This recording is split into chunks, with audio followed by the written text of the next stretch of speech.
studios in New York City. This is Charlie Rose.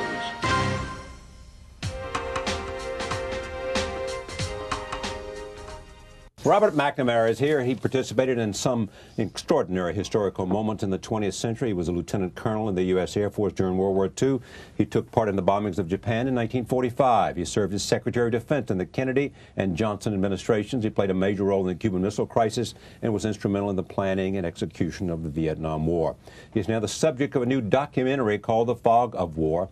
Its creator and director, Errol Morris, is an accomplished filmmaker. I'm pleased to have both of them at this table this evening. Welcome. Thank you. Great to have you. Delighted to be here. Thanks for inviting both of us. My pleasure. How did this originate with you? I mean, what gave you the idea to come to Robert McNamara?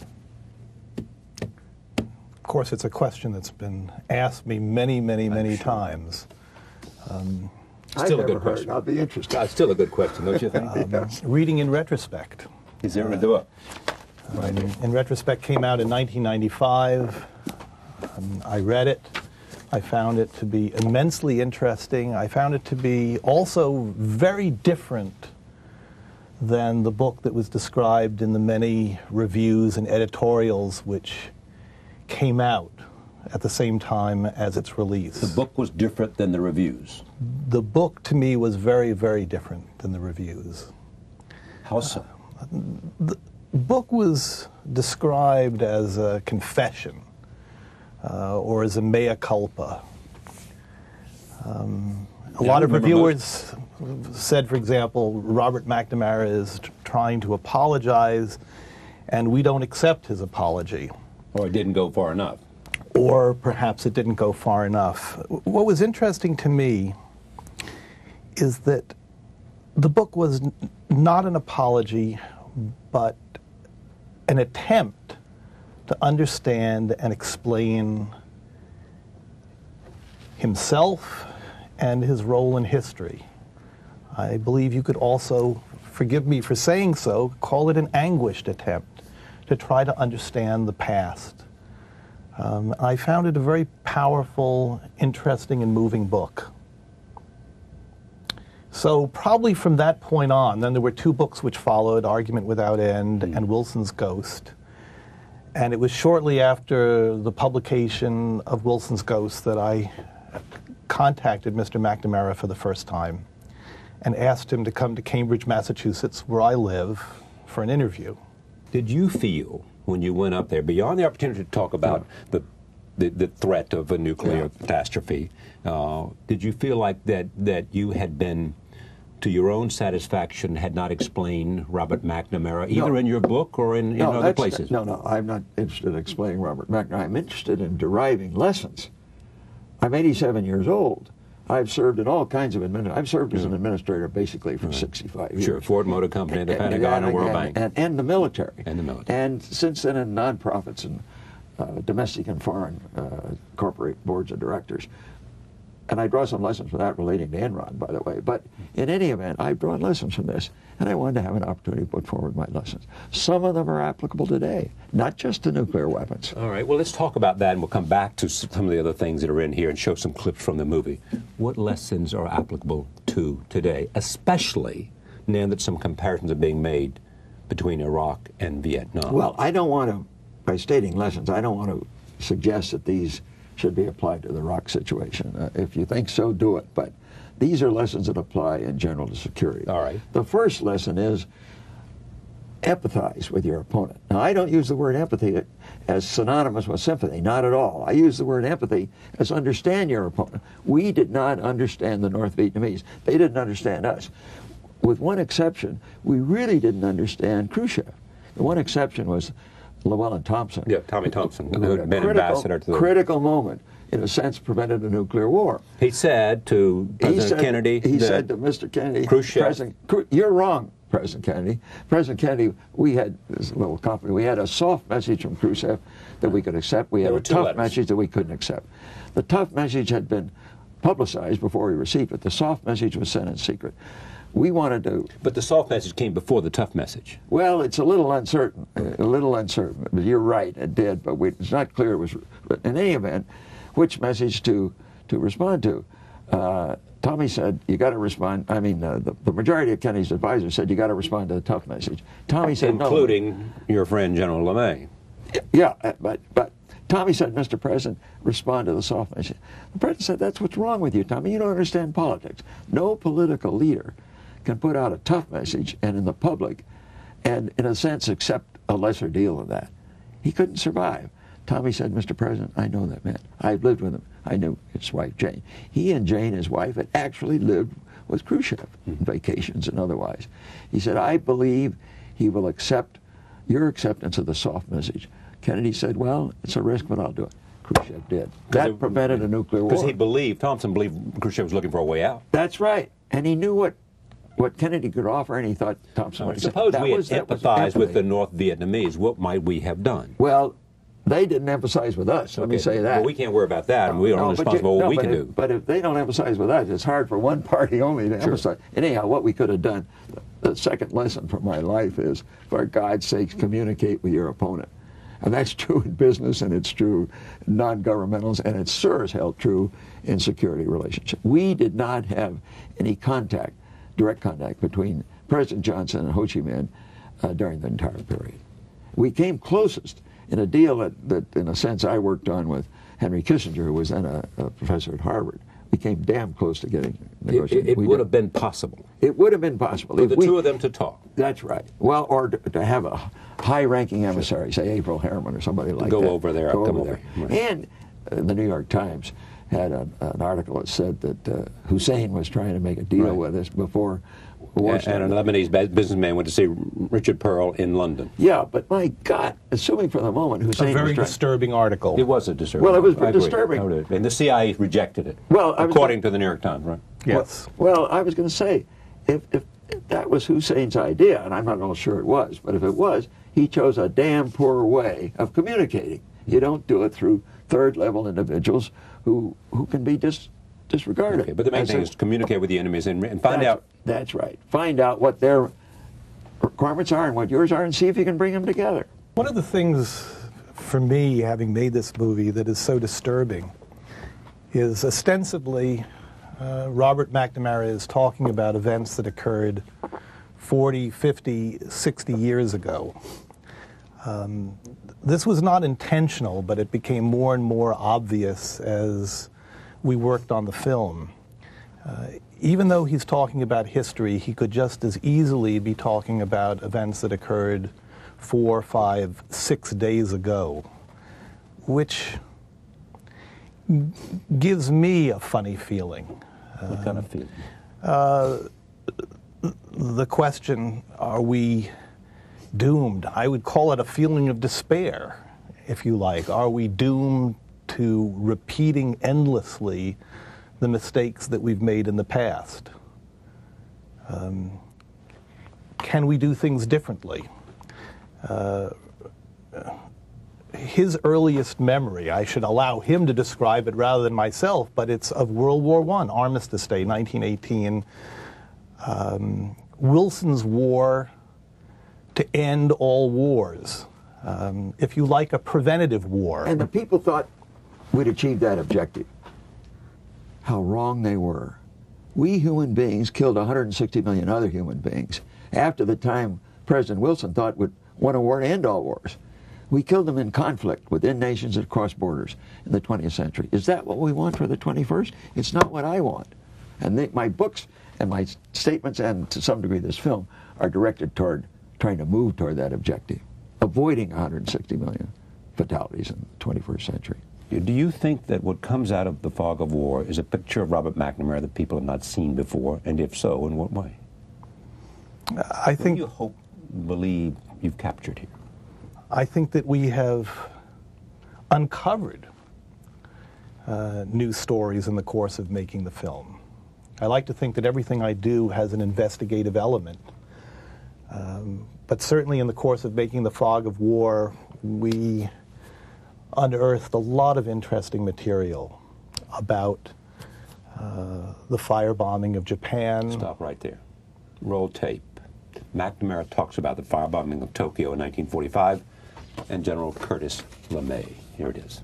I participated in the interrogation of the B-29 bomber crews that came back that night.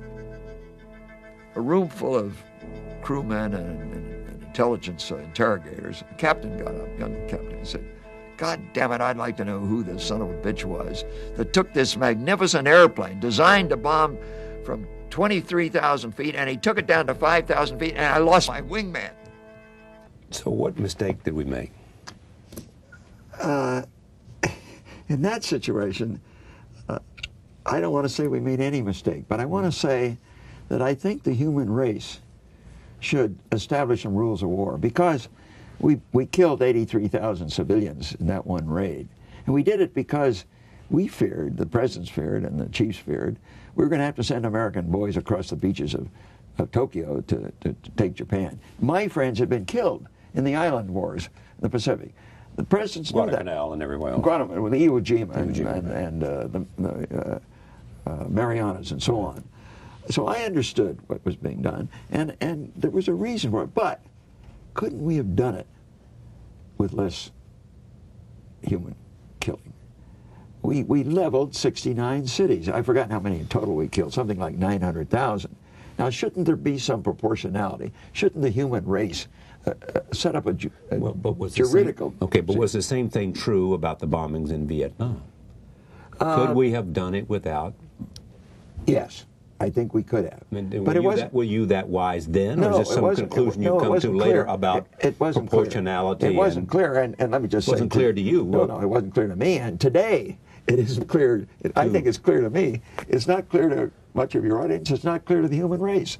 We, the human race, have not established any judicial framework within which war and crimes against humanity can be carried out. We have set up a court, the International Court for Crimes Against Humanity. Our country is one of the few major countries that have not supported that. I know why.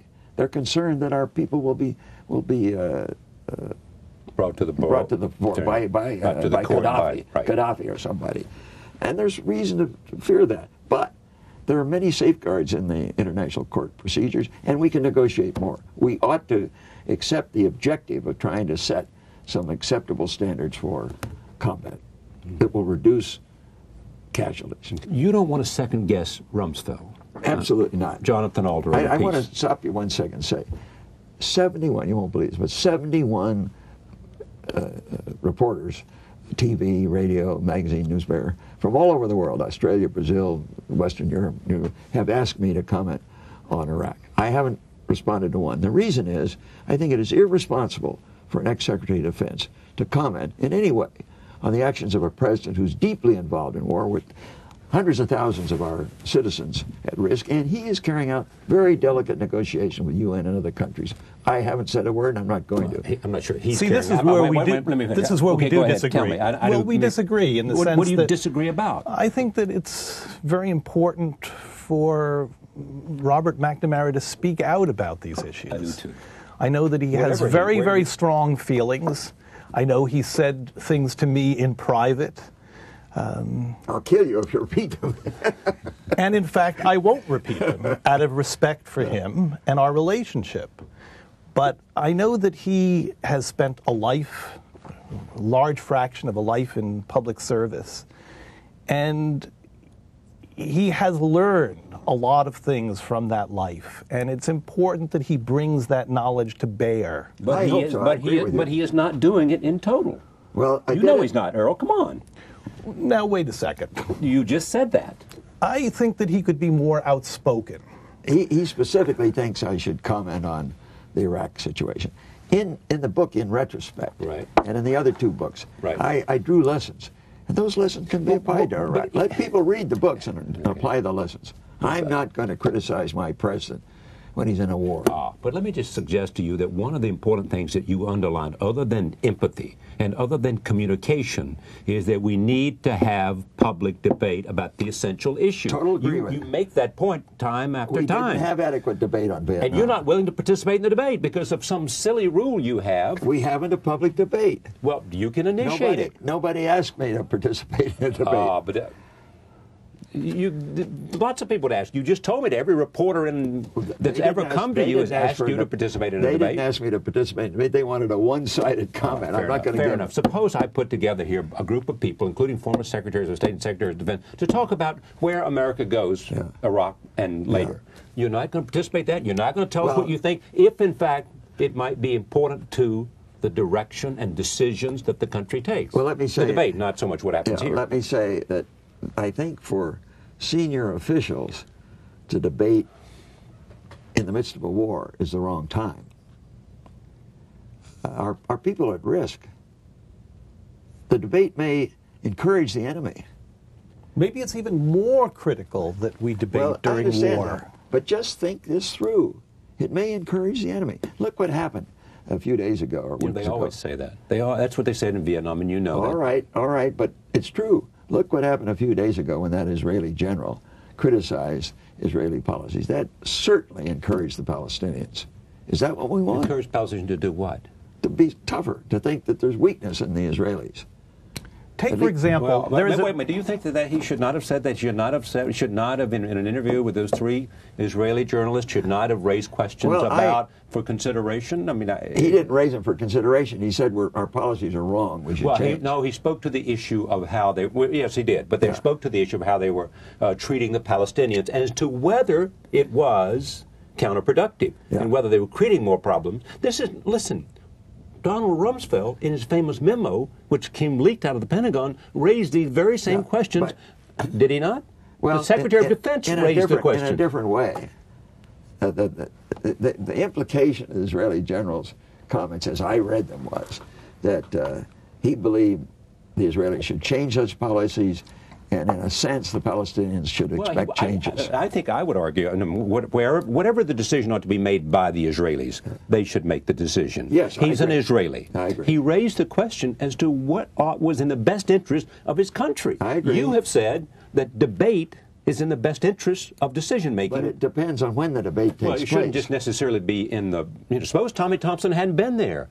Well, the decision in that cabinet room would have been in closed debate. But it would have been better. John Kennedy said that if, in fact, newspapers had printed some things, that he might not have made some mistakes that he made. No.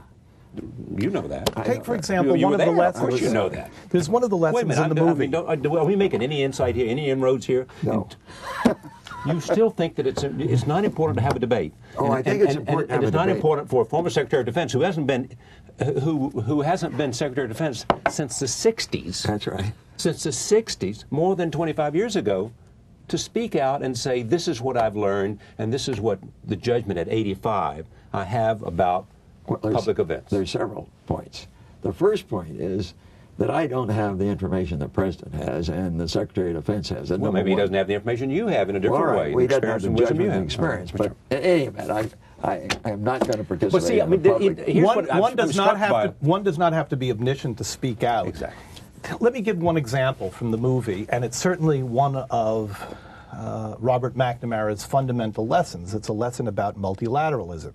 Yeah. He says in the course of the movie that we didn't listen to any of our allies. If we had listened to our allies in the course of Vietnam, we wouldn't have been there. It's a direct quote. We wouldn't have been there. Now, this is actually a question for you. Do you see any parallels in the current situation? I'm not going to answer that question. Well, there you go. All right, but let me say, because this would be a comment on the judgments. It's harmless. It is harmless. To say that we should listen to our allies or not. Harmless. Well, let me just say this. What damage is that going to do if Robert McNamara says that I think we'd be better off if we listened to our allies? Well, I had an interview with a French reporter today, a very, very bright young lady. And in the course of conversation, she said, well, how do you look at our two nations today? I said, with sadness, almost despair. Sure. We were allies for 200 years, and we've drawn apart over this issue of Iraq. We've just got to get back together again. And I see some moves in that direction, but they ought to be further and faster. Well, what move do you see in that direction? The vote of the UN, or the fact that they didn't veto? Let me say I see a movement away from childish comments No. about each other. Let me just make this point. Here's another example. Okay. Anti-ballistic missiles. We're sitting with a man here who has opposed anti-ballistic missile systems for almost as long as they have been in existence. Since the mid-'60s. And we have a current situation where it seems to me, not speaking from a position of omniscience, but from what I read in the papers, that the arms race has been restarted. Robert McNamara's point is a very simple point. What is an anti-missile missile? It's a missile. Right. And you build a more powerful, bigger anti-missile missile, you get bigger missiles in response. And it adds up to the same damn thing in the end, an arms I agree. race. That's been my argument, but that's not the major problem today. What's the major problem? The major problem, in terms of proliferation? That's right. The major problem today is proliferation, and the major problem today is that we, in a sense, don't empathize with some of these countries. They have reasons to fear their neighbors, and we say to hell with it. Your conventional force is less than your neighbors. We're not going to allow you to move to nuclear weapons, and thank God we say that. But there has to be some acceptance that they have a fear. In certain of these instances, we have to provide security guarantees. I want to talk about this too. This is the Cuban Missile Crisis, which we have spoken about, but I want to at least show another clip to give an audience at home. This is a very interesting movie, and Errol deserves credit, and you deserve credit. And here is another clip from the film. Take a look. I want to say, and this is very important, at the end, we lucked out. It was luck that prevented nuclear war. We came that close to nuclear war at the end. Rational individuals. Kennedy was rational. Khrushchev was rational. Castro was rational. Rational individuals came that close to total destruction of their societies. It scares you, doesn't it? It does. It should scare you. It should scare you. I mean to scare you. I don't want to say scare you, but I mean to alert. That luck saved us from I mean to nuclear. alert the human race. Let me just take 30 seconds because he left out an important part. That's it. Yeah. At 4 p.m. on Saturday, the critical moment, Saturday, October 27, 1963, that was the critical moment. The president had his Security Council there, the chiefs, Secretaries of State and Defense and National Security Advisor and Director of CIA. We argued all day long about what to do. We weren't sure. We hadn't been able to get the damn missiles out. We had to get them out. We had photographs of the missiles on the soil of Cuba. The CIA said, we don't think the warheads are there yet. We think the first batch of 20 warheads are coming on a ship named the Poltava. They'll be in there in 2 or 3 days. We'd had a contingency plan of attack developed. The first day's airstrike was planned at 1,080 sorties, larger than any day in Kosovo. We had 180,000 troops mobilized in southeast U.S. ports. We had the shipping there. We were ready to go. At 4 p.m., the chief said, Mr. President, we recommend unanimously that you undertake this attack within 2 days. It wasn't until 29 years later, in January 1992, that we learned that at that moment, the Soviets had about 170 nuclear warheads on the soil of Cuba. Already there, not on the ship on there. Roughly 90 tactical warheads to be used against an invasion war, and roughly 80 to be used in the missiles to attack 90 million Americans. That's how you make mistakes. We had the wrong... Or you have bad intelligence. We had, but we had a damn good intelligence outfit. I had tremendous admiration for it. CIA. Were they wrong about the number of nuclear warheads in Cuba? You're damn right. But can intelligence people be perfect? No. You've got to understand that. Perfect is not the difference between saying that there are none on the island and having 92. Well, the point I want to make is there are serious limits that'll never be overcome to the intelligence you will have and have to depend on in relation to these critical decisions. And you better be damn careful. And fortunately, we lucked out. Because at that moment, Khrushchev he literally saw these 180,000 troops, and he feared an invasion. And when Kennedy sent that answer to, I'm going to call it the soft message, and basically accepted the deal, Khrushchev so feared that the war would start before he could tell Kennedy, he accepted Kennedy's acceptance, that he sent an assistant down to the public radio transmitter in Moscow. And he said, hold that transmitter open, I have a message. It took normally 6 hours to communicate a message from Khrushchev to Kennedy. You had to write it and translate it and put it in code and send it and then decode it and send it to the White House. He was going to get it done in a sense, 6 minutes. And we learned of his acceptance of Kennedy's proposal, the action that delayed, that prevented a nuclear war. We learned it over the public radio transmitter. I want to ask this question, which is off the beaten path. Compare Johnson and Kennedy. You sat with them, served them. Oh, you know, I can't do that in 2 minutes or 20 minutes or whatever. Well, did you get into this, or? No, not really. Well, really. yes, we did. Well, not to contradict anybody. I had. Well, come on, what? No, I didn't really compare them. I talked about each. I had, maybe the point to make is about Johnson, because ultimately I left. I had tremendous respect and affection for Johnson. I think he had respect and affection for me.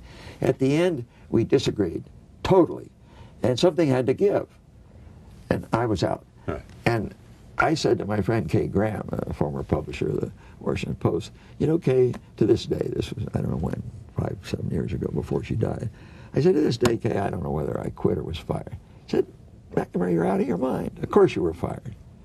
Now, the reason I said I didn't know I was fired, because I had this tremendous respect and affection for Johnson. And I wanted to stay as long as I could be of help. But anyhow, I left. And that was the proper thing, because he and I were in total disagreement. A little bit of history coming out of this. Go ahead. I'm reminded in this conversation of how difficult you are to interview. I mean, it reminds me, too, because I've been here before. Because one thing is that you have this implacable sense of rectitude. There are things that are proper to speak about and things which are improper to speak about. I do, and I feel it very strongly. I know this. And we can respect There's you no for doubt, that, but. no doubt about it. I found out in the course of making the movie, I hope I'm not revealing too much here, the best way to get McNamara to talk about things is never to urge him to talk about it. If you wait long enough and you are patient long enough, 23 hours of interview. 23 hours, whatever, you will hear what you want to hear. Did you hear what you wanted to hear? In this sense, I wanted to be surprised. I wanted to hear the unexpected. I wanted to hear things that I hadn't heard before. When I first started this project, I thought, what can I accomplish here? Here is a man who's been interviewed literally thousands and thousands of times. What do I expect to hear that hasn't been heard before, and probably heard before many, many times over? You can correct me if I'm wrong, but I think that there are many surprising and interesting things in the movie. And I have to say that I'm deeply grateful for the opportunity. And I think that there are things to be learned from the movie and from Robert McNamara himself. Very important things. Like? He, for a certain generation, has often been described as an efficiency expert, a number cruncher. Harry Reasoner describes him in one documentary from the 60s as an IBM machine with legs. I found a very different man, a man who thinks often about ethical, about moral questions. If you like, it becomes a more disturbing story, because it's not a story about a bad man who did bad things. It's a story about a man who in many, many ways was a good man who did bad things. I'm a person who demonstrated against the Vietnam War as a young student at the University of Wisconsin and at Princeton. And I haven't changed my views about the war at all. I feel now about the war as I did then. But I respect Robert McNamara's attempt to go back into his life, to go back into history, and to re-examine it again and again and again. Without his desire to do that, this movie would have been impossible. And I believe that there's a lot to be learned from his enterprise. Do you think Robert McNamara is at peace with himself? No. What a human being is. I hope they're not. If you're not, then what are you not at peace about? Well, I think it's one of his virtues. I'm not at peace because I haven't been able to convince other people, or at least enough other people, of the soundness of some of my major thoughts that I think are in their interest and in the interest of the human race. Well, give me the most important of those. Well, the most major important thoughts. one is the one that Strzok and Blair and Schroeder referred to as the greatest threat to security in the 21st century, the risk of nuclear war. That's the most important. And that is not widely accepted. It should be. And I'm intent on trying to increase its acceptance. Well, I think we accept that, but we don't necessarily do. Well, I don't think if we accept it, but we don't do enough to. If we accept it, we're not doing enough to. We're not meet the applying that. Accept it. We're applying the knowledge. We have to have this part of this conversation. You expect him to say what? You did bad things, he said. What did you mean? The war in Vietnam, for me, is a very bad thing. Well, he didn't do the war in Vietnam. I mean, he was the... He was certainly part of the war effort. He was the Secretary of Defense in the Kennedy and Johnson administrations. He could have resigned on principle. He could have resigned on principle. There are many, many, many questions about the 60s, what happened in the war, the tragedy, the true tragedy, not only that we started the war, but even after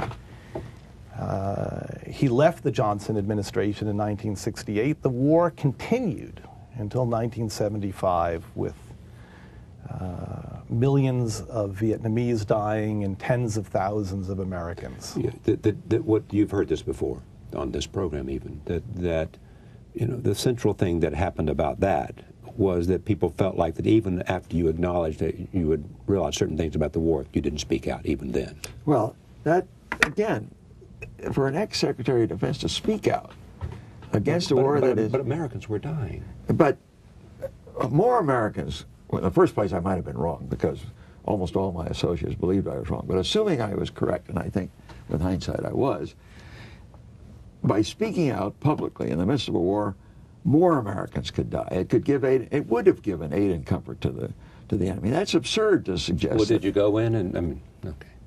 Well, I sure as hell went in and spoke to Johnson. To Johnson in writing and orally, and that's all on the record. Right. That's why we broke. And you now say the Vietnam War was wrong, of course. Well, no, that's not. You don't say that? That's not quite what I say. What does he say? Well, let me.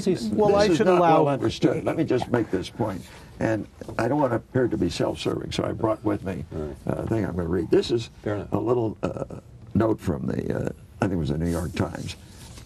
Yes, the New York Times, February 1st of this year. And it says, it refers to a book and a man named Keegan. And Keegan wrote a book and he says, quote, "The Vietnam War was not the brainchild of 3 or 4 people. It was a product of a whole way of thinking about the world. It was, for better or worse, the logical consequence of the policy of containment, which is the policy we followed for 50 years, set out by George Kennan. And the breadth and depth of support for American policy in Vietnam, certainly in the elite intellectual class, including Errol, was enormous. Let's not suggest that there was somehow just the Bundys or Walt Rostow's. This was national consensus. This war was part of the Cold War. It was a logical derivative of the Cold War. Now, I think we were wrong in many of our judgments, but at the time, when you recognize how close we'd come to war with the Soviets 3 times in my 7 years as secretary, in September of '61, in October of '62, and in June of '67. We came close to war with the Soviets. This Vietnam was part of that. Today that isn't recognized. It should be. You expected something. You wanted him to confront what with respect to Vietnam, Earl? there are so many questions, among them certainly Mr. McNamara's silence after he left the Johnson administration. What's really interesting... Let me interrupt just one moment. I wasn't silent when I wrote that book in retrospect. But this was much later. I laid out the decision-making process, the decisions that were wrong, and the lessons that should be learned from it. Yes. Nobody else has done anything like that, not only in Vietnam, but other situations are comparable. But that's what should be expected of every leader. And I think it's an extraordinary and interesting book. One of its kind in many, many ways. But?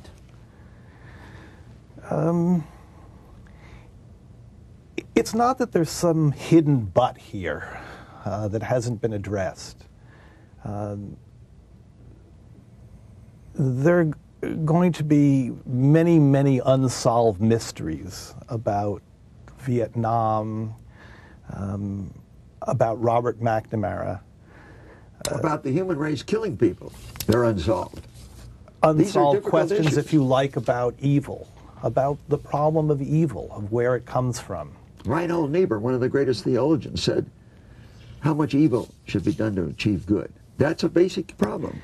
I think we have this very simplistic idea that evil is the product of evil people, that they're a host of Iagos in the wings, rubbing their hands together, conniving, calculating, plotting. And then the solution is just, well, let's find out where they are and let's go get them. Let's kill them. Let's lock them up. And there you have it, a solution to the problem of evil. But what if evil is much harder to identify? What if we're all capable of it? And what if at times it's necessary to do good? That was Niebuhr's point. Yes.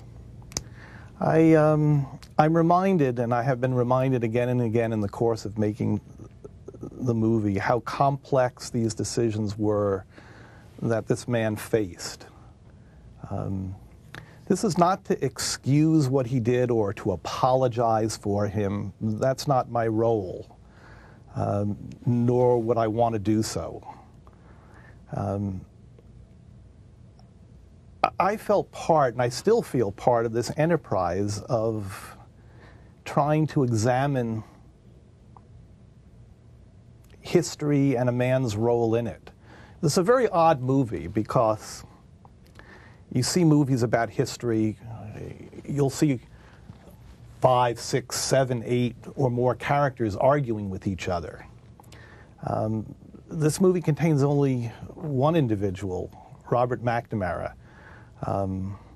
Sometimes I see the shadow figure. Sometimes I see the 85-year-old McNamara arguing with the 45-year-old McNamara. And we can ask ourselves, is it the same man? Or are these different men? Or in what way are they the same? Or in what way are they different? One thing, though, I do know for sure is that the enterprise of trying to figure out who we are and why we do what we do is a very deep and important enterprise. And for better, for worse, this man is engaged in it. That's what I've been devoting myself to for 35 years. And I make no apologies for it. It is an essential step toward advancing the human race. Will I ever understand why he won't speak out against the current administration? I probably won't. No, I don't think you will. Loyalty? No, it's not loyalty. It's a sense of what is proper and improper. It's a sense of what's in the interest of the American people today, when Americans are dying in Iraq. That's not the time for an ex-Secretary of Defense to, as you What do you think of the out. idea that all that is required for evil to triumph Is what? is for good men in this case not to speak up? Well, I have spoken out in retrospect. But that's not about current situations. Again, it's not that you're going to come down on one side or the other. Read the book. It is to speak out. Read the book and you decide whether it applies to the current situation. But you are the figure. You are the person. You can't say, well, read the book and you can decide. I mean, anyway, I want to move beyond that, but because I think we're running out. Well, maybe I'll be okay though, and I can make that choice. What are you in this search to explain, to understand, to come to terms with? How far are you on that? I mean, have you reached where you wanted to be in terms of... Let me say, I'm 87 years old and I'm running out of time. Well, okay, but so nevertheless... Therefore, I'm sort of accelerating the process. Right. In a sense, that's why I did the film. Was this a kind of catharsis for you? No, not catharsis. No, well, then what? Well, it was a chance to reach a chance to reach a large audience with ideas that are very controversial, and to stimulate their think and debate. Yeah, I mean, it ought to be said in Secretary McNamara's, President McNamara, if you think about the World Bank and Ford Motor Company, it ought to be said, I guess, is that we can, in the end, no one ought to expect someone to say something they're not prepared to say. You know, we can hope for debate, and we can believe it's necessary, and we can believe it's important, and we can believe that certain people bring an important weight, but we can't... Well, in this case, you ought to believe that I've brought important subjects to the surface in this that have film, not been fully debated. That have not been fully debated. Yeah. And there's much to be said, especially in today's circumstances, about communication. Absolutely. About needing your allies. Absolutely. About empathy. What else should I put on that Communicating table? with the American people. Very important. See, he's saying, I'm not going to say things, not with respect to Iraq, but even with respect, I'm not sure that he said everything that he feels about even the Vietnam experience. I have. So if there's, in other words, you're saying to us with respect to Vietnam, if it's not in retrospect, this book, it's not in my mind. It's not in your mind and your heart. That's right. correct. You know, that's correct. You know. I tried to put in the book my mind and my heart. Yeah. It is fair to say you anguished over that because of what it did to the country and because of what it did to families and what it did to sons and daughters of America. I anguished over and Vietnamese. Not because I was concerned about stating the truth. I anguished over it because I wasn't sure what the truth was, then or even today. Today? About some of the actions in there. Well, what aren't you sure about? Let me give you one. The Johnson administration, particularly President Johnson, has been severely criticized for not being more open with the public, more candid with the public. And it is true that I and McGeorge Bundy and some others, Bill Bundy, put together a proposal for Johnson to make to the public when he was moving forward to get further into the war in Vietnam, particularly in the summer of, I think it was 1965. John Gardner, who was another cabinet officer, supported it. Doug Cater, who was, I'll call it the intellectual in the White House, supported it. Johnson didn't accept it. Now, why didn't he? Was he wrong? That's hard to say. Today, the public understands there were demonstrations from the left, great pressure. Johnson didn't appear to take account of it or yield to it. What the public doesn't understand is he was more concerned about the pressure from the right. He was being severely criticized for not going in for not invading North Vietnam, for not bombing North Vietnam, for not bombing the Chinese supply lines, and for not even using nuclear weapons, all of which could have led to war with China and Russia. He was determined to avoid it. He did. I was determined to avoid it. His methods, I think, in retrospect, could be criticized. This is from Tom Friedman, New York Times, October 13th. It's no Vietnam. There is this notion being peddled by Europeans, the Arab press, and the anti-war left that Iraq is just Arabic for Vietnam, and we should expect these kinds of attacks from Iraqis who want to liberate their country from the U.S. occupation.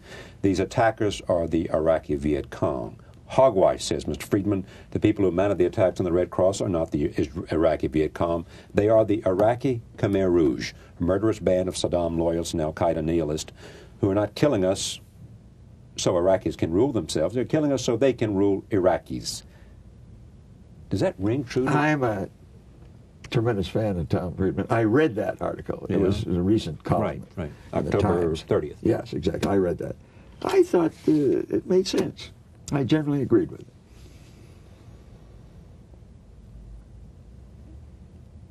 Have you said, I mean, he asked me, do I want you to say things that I haven't heard you said? No. I mean, I want him to speak up.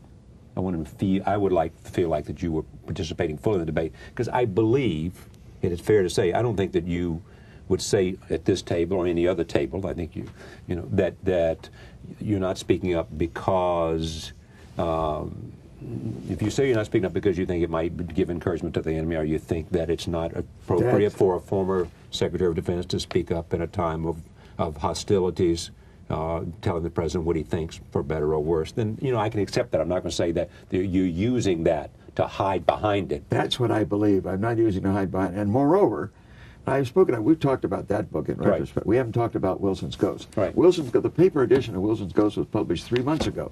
It's up to date. And there I speak up. You quoted the Thomas Friedman editorial. Of course, even more recently, the New York Times ran a series of articles about how there were attempts at peace negotiations at the last minute. With respect to Iraq. With respect to Iraq. One question that kept popping into my mind in the course of editing the movie is this question. What do you do if you serve a bellicose president who wants to go to war? There are two very powerful quotes. Let me interrupt just one moment. That was not a description of Johnson. I hope you didn't mean it that way. Well, wait a second. There are two very powerful taped conversations by presidents. A taped conversation by President Kennedy and a taped conversation by President Johnson. Both of these conversations with Robert McNamara. McNamara is speaking to Kennedy, and he's saying, we need a way to get out of Vietnam, and this is a way of doing it. That was 1963. He was saying pull all the advisors out. Pull the advisors out. Set a timetable to pull the advisors out. In the common parlance of today, we need an exit strategy. Right. We need to set a date. We need to get out of there. Kennedy is killed. We hear Johnson on the phone chastising his Secretary of Defense, saying that he sat silent in that meeting while you and the president discussed pulling the advisors out. I did not agree. How the hell does McNamara think he's going to win a war by pulling out advisors? Now, I'm not saying that I understand the context of either of these conversations completely, but one thing is clear to me, is something very decisive has changed. Among them, a president's attitude towards war and his willingness to commit the country to war to achieve a given end. In this case, is Johnson willing to take the country to war to avoid the quote-unquote loss of Vietnam to communism? And I believe that the question from very, very early on, and I know you may correct me, but I believe that the answer is yes. I don't want to comment further on this now. At one point in the... Why not? Because it takes an hour. You keep saying that. Look, I'm worried about this program. I own this time. I know it, but you own the time. But I'm worried about the program. We have discussed... What program? This program. Oh. We have discussed some very, very important issues now, and we've been doing it for an hour and 20 minutes, and you're not going to have an hour and 20 minutes for this program. We've been doing it, by the way, we've been doing it 57 minutes, and it's 53 hours. Let me sum it up. Go ahead, say what you want to say. Let me just say one thing. It's a very complex discussion we've had. For God's sakes, please, please include it almost in its entirety. Well, I've done 57 minutes, and I've got 53 minutes of airtime. That's pretty good. That's pretty good. Okay. All right. Now, I want to read finally two things. Sidney Schanberg said this. It also must be said that basically McNamara's detractors would like to say that instead of shedding tears now about the victims of war and engaging in legalisms, he could have saved a lot of lives when he was running the Pentagon for Kennedy and Johnson by going public with his knowledge that the Vietnam War was a lost cause and that Johnson had admitted this in private. That's Schanberg saying that. But it must also be said, Schanberg says, that it is McNamara alone among the many planners of the war who has come forward to say he was wrong. Henry Kissinger, in all of his revision books and speeches, never admitted to a single regret or mistake. True. McNamara's admissions may be incomplete, but they are nonetheless a contribution to history. And the I hope they are. And the act must have taken a certain kind of courage, for he knew that by coming forward at all, he was offering himself up for the slaughter. That's Mr. Schanberg. Finally, Stephen Holden, about your movie. If there's one movie that ought to be studied by military and civilian leaders around the world at this treacherous historical moment, it is The Fog of War. Errol Morris' sober, beautifully edited documentary of the former United States Defense Secretary Robert McNamara. Mr. McNamara, who was 85 when the interviews that made up the bulk of the film were conducted 2 years ago, served under Presidents Kennedy and Johnson from 61 to 68. He's been widely vilified as a major architect of the Vietnam War, which cost more than 58,000 American lives, and according to Mr. McNamara, the lives of 3.4 million Americans. Vietnamese, right. Near the end of the film, when pressed about whether he feels guilty about Vietnam, he dances nimbly away from the question. None of the documentary's lessons can be described as reassuring. Now, I hope you won't include that, because you'd have to say why I danced away from it. Why did you? Well, because to explain my feelings about my position in Vietnam requires at least a half an hour. Well, but you had all the more than 8. No, but that question wasn't raised until literally the 25th hour. It was in a car in Washington, and I didn't really understand it was being recorded. That question requires a half an hour to answer. All right. We've had an hour.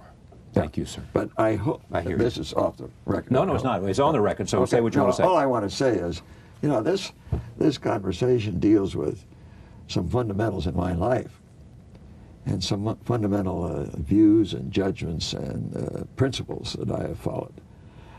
And if it's edited, the full impact of what I have said and tried to say will be lost.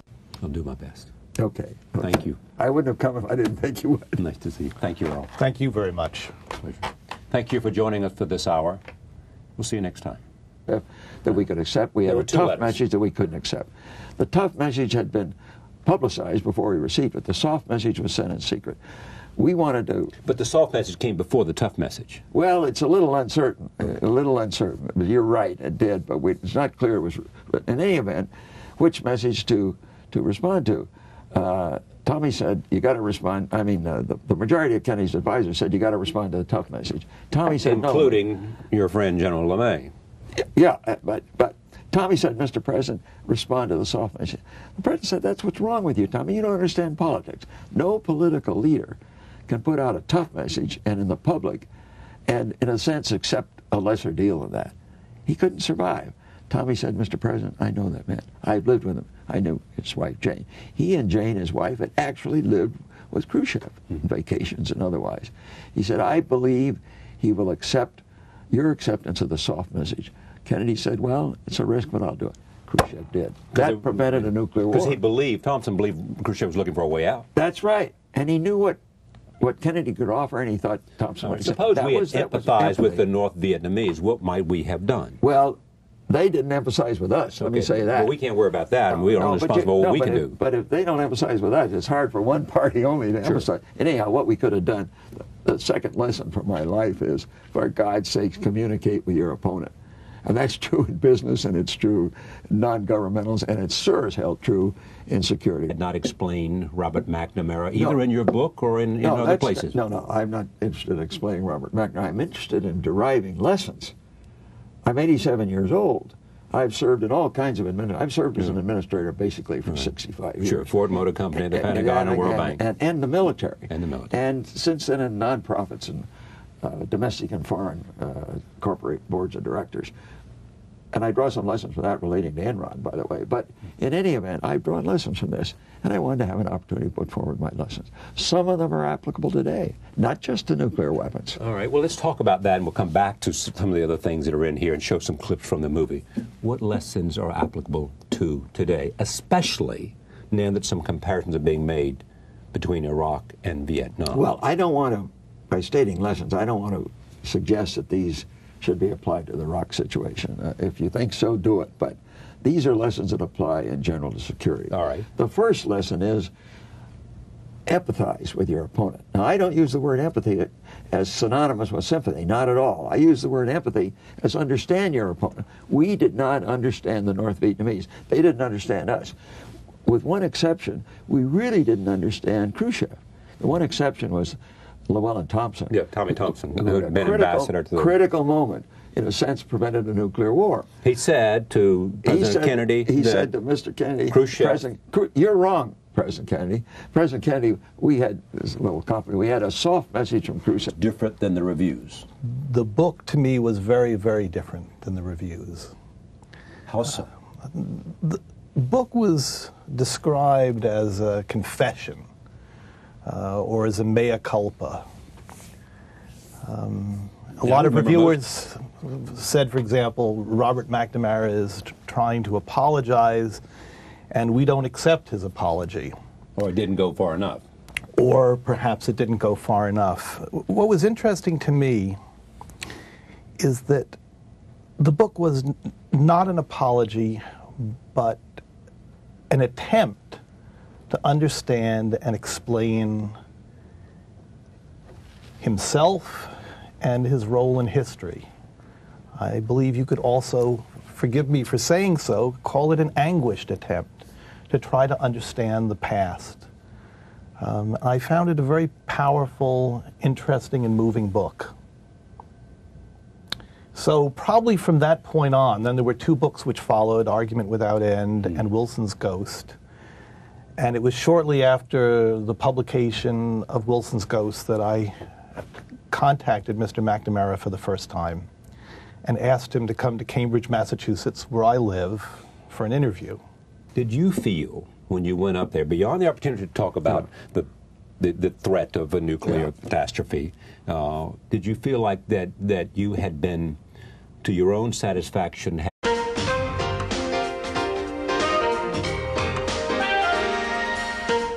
From our studios in New York City, this is Charlie Rose.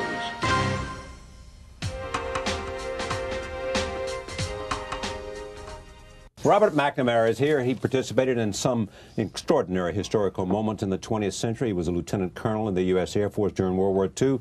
He took part in the bombings of Japan in 1945. He served as Secretary of Defense in the Kennedy and Johnson administrations. He played a major role in the Cuban Missile Crisis and was instrumental in the planning and execution of the Vietnam War.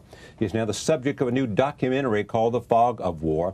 Its creator and director, Errol Morris, is an accomplished filmmaker. I'm pleased to have both of them at this table this evening. Welcome. Thank you. Great to have you. Delighted to be here. Thanks for inviting both of us. My pleasure. How did this originate with you? I mean, what gave you the idea to come to Robert McNamara?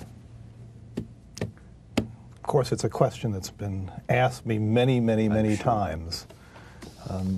Still a good question. I'll be interested. Still a good question, don't you think? Reading in retrospect.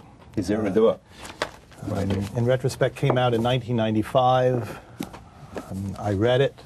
I found it to be immensely interesting. I found it to be also very different than the book that was described in the many reviews and editorials which came out at the same time as its release. The book was a relationship. We did not have any contact, direct contact, between President Johnson and Ho Chi Minh during the entire period.